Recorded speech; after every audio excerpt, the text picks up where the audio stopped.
Super believe talaga ako kay Oscar.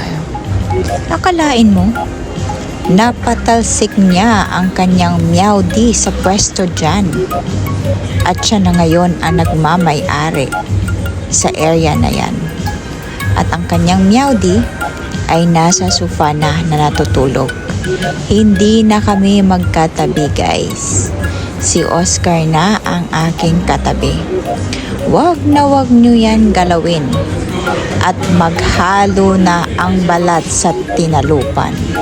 Ganyan si Oscar. Pagmamay-ari niya yan at siya lang ang pwedeng makahiga dyan. Akalain nyo, naka-AC na. Abay, on din ang electric fan.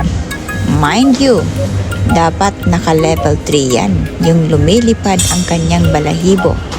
Kasi dahil sa kakapalan, siguro naiinitan siya. So, paano yan? Siya na talaga ang nagmamay-ari at nagkahari sa pwestong yan.